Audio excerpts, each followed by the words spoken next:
And the big focus that we have for you this morning is the latest as far as Manish Sisodia is concerned. There is big relief that has come for Manish Sisodia, former Delhi Deputy Chief Minister. He was granted bail by the Supreme Court this morning, nearly 18 months after he was arrested by the CBI in the alleged liquor policy case. The court allowed the bail applications filed by Sisodia in both the CBI and ED cases, considering the delay in the commencement of trial in this particular case. Listen into these reactions.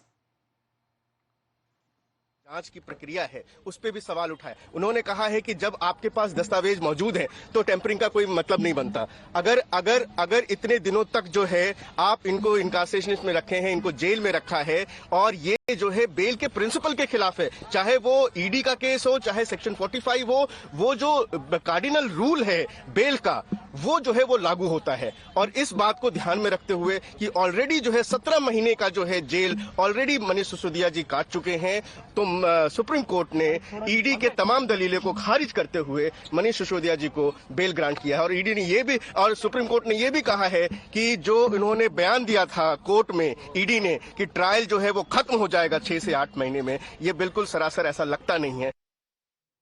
My colleagues tracking the developments very, very closely. Joining us on the broadcast this morning, we have Bhavtosh as well as Harish live with us at this point in time. Good morning to both of you. Bhavtosh, to you first.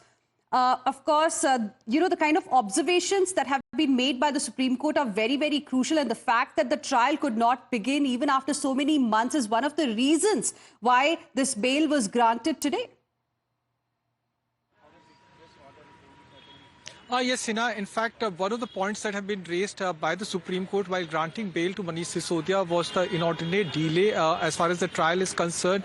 Remember last October when Manish Sisodia's bail was rejected, on record the Additional Solicitor General assured that the trial will get over within 6 to 8 months. He meant about the investigation, but it was only last month that the Enforcement Directorate as well as the CBI had said that the investigation in this case has in fact been completed as far as Arvind Kejriwal and Aam Aadmi Party is concerned. The trial has not yet started. The first FIR in the case was filed way back in August 2022, and since then several charge sheets have been filed by the Enforcement Directorate.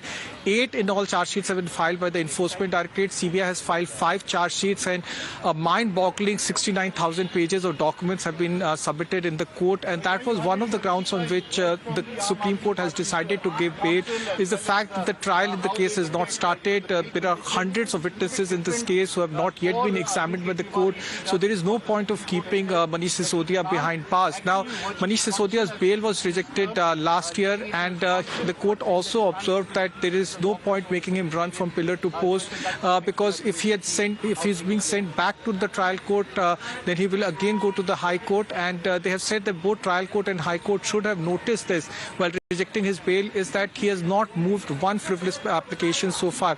The only applications that he has moved is signing of bank checks, and this has been in fact put on record by the trial court.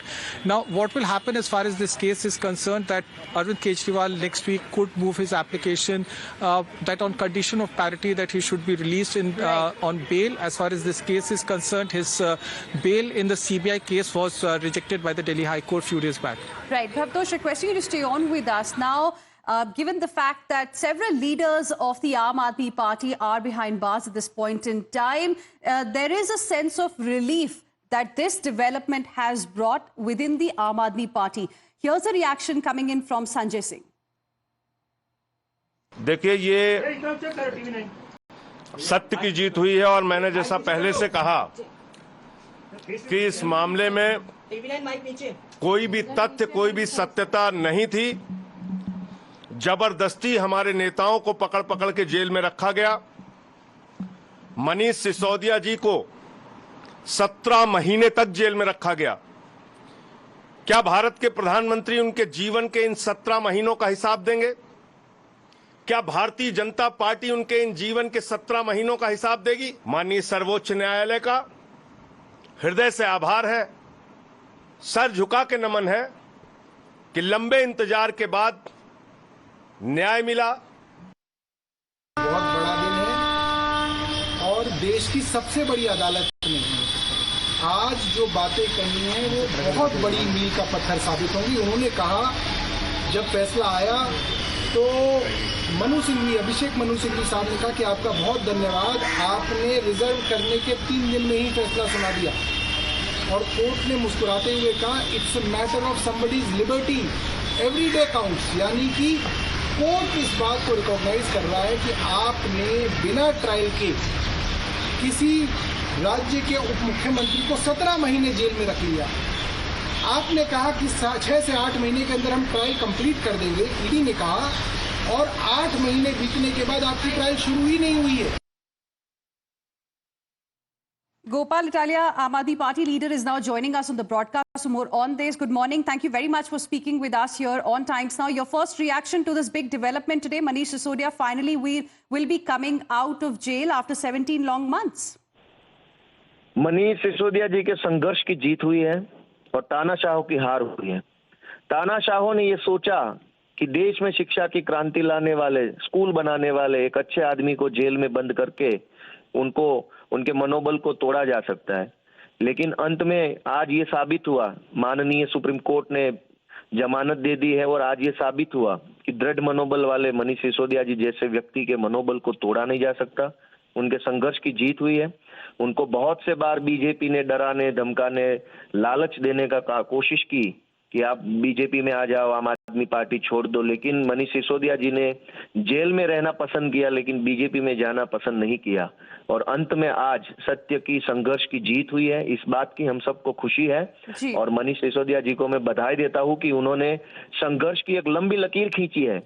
देश इस सालों तक याद करेगा कि तानाशाहों के सामने किस जज्बे जनून से लड़ा जा सकता है। मनीष जी ने एक गोपाल इटालिया जी, हम जो बाकी के आम आदमी पार्टी के नेता हैं अभी उनका भी बयान सुन रहे, तो सभी का यही कहना है जो आप कह रहे हैं कि सत्य की जीत हुई है। लेकिन हालांकि आज बेल मिली है, केस अभी भी चलेगा, केस खत्म नहीं हुआ है क्योंकि ट्रायल शुरू नहीं हो पाया था इस पूरे मामले में इतने महीनों तक, इसलिए बेल दे दी गई है। पर इसका मतलब ये नहीं है कि जो केस है वो रद्द कर दिया गया है।